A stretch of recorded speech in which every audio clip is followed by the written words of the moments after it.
So in preparation of exams, what I'm going to do now is I'm going to make sure we do as many past question papers as we can.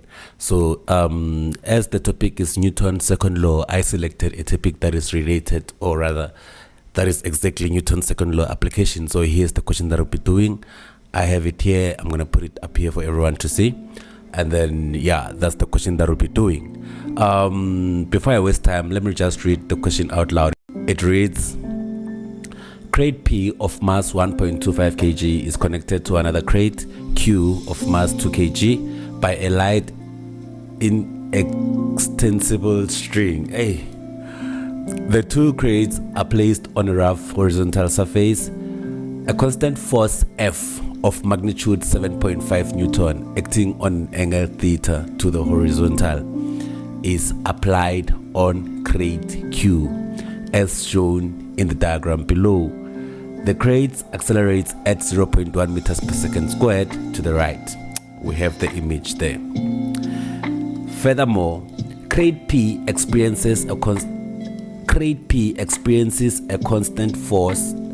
frictional force of 1.8 newtons, and crate Q experiences a constant frictional force of 2.2 newtons.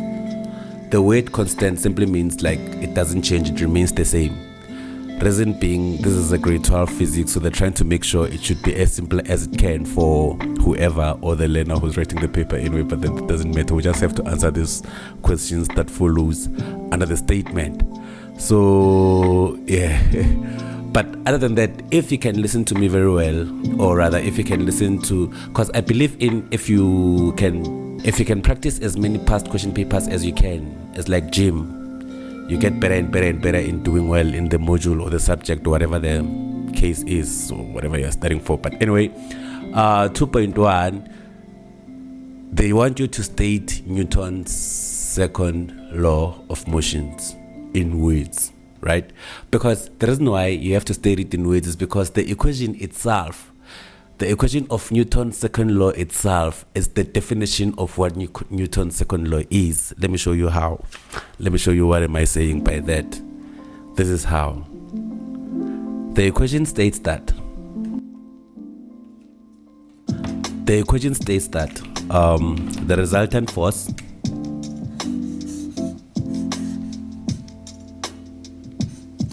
is equals to the mass multiplied by the acceleration. I like the fact that some books may refer to the very same resultant force instead of using the sigma notation of, because it's the summation of all the forces should be equals to the mass multiplied by the acceleration. That's what the equation states. Alternatively, some books, they can write this as F net, but still the same applicable. It's equals to the mass multiplied by the acceleration. So here you are now, you have to write this in words. They don't really care how you present this depending on your understanding of your English, because English being English. But if you can say something along the lines of, so now if you want to put these equations in words, you just have to say something along the lines of saying when a resultant force or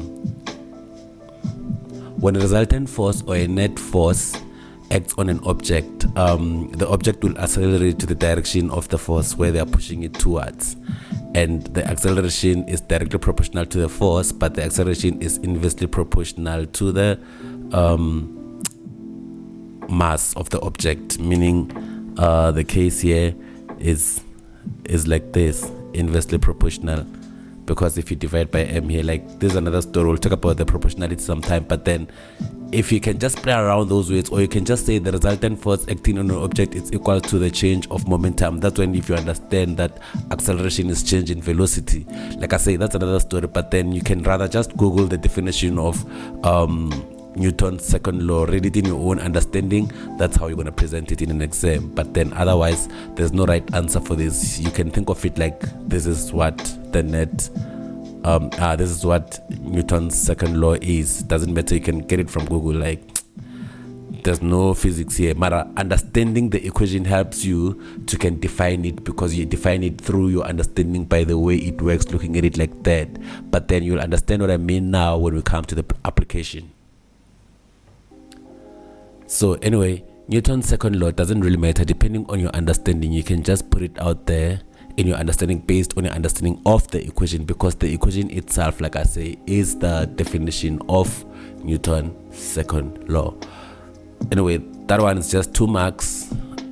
English, maybe 2.2. Now they're saying they want you to draw a labeled free diagram for crate P. Now this is the case that we have. This is the situation that we have at the moment.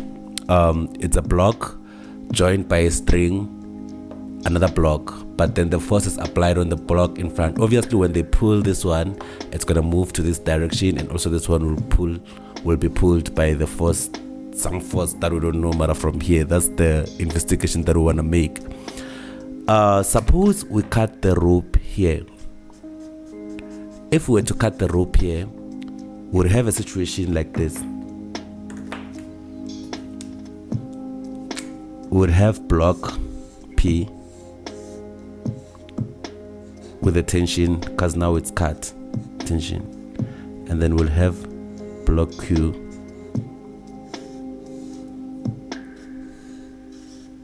with the tension. So the tension affects them both, but if you cut it here, we have this one. So when they want you to draw a free body diagram, they want you to determine all the forces that are acting on object, whether had they asked you to draw this one or had they asked you to draw this one, because furthermore this one, it goes back, it has that force there at an angle theta, right? So now if you look at the forces that are acting here, it's obviously the tension going that side. In the original info, they told us there's friction also acting. Normally a friction should act to the opposite direction. So if we have a tension there, we'll have a friction pulling this to that direction somehow. There's our friction there of 1.8 newtons like it was given. And then somehow, as much as this object's are chilling on the floor, there's some weight acting upon it. There's a weight, but then there's always a normal force acting upward. So when they want you to draw a labeled vector diagram, you can just answer this question like this. You just even if you can just show a cross like that with a point in the middle, it doesn't matter. You can draw the block if you want. You would actually get a mark if you were to label this and then you name what force it is, even if you draw it like that, as long as it is understandable to your marker. But then mainly, if you were to just point something like this, where there's one normal force acting upward, there's the tension pulling this block to the right because it's being pulled by the force that applied on the first one. There's a weight of the block, and there's a friction acting opposite direction to the direction of where the object is going. And then by doing this, sometimes you might not get a full mark. To get a full mark, just to put a signature, just have to name your forces. You can just say N is normal force, not north, because it looks like, right, geography. So it's normal force, and then T for tension,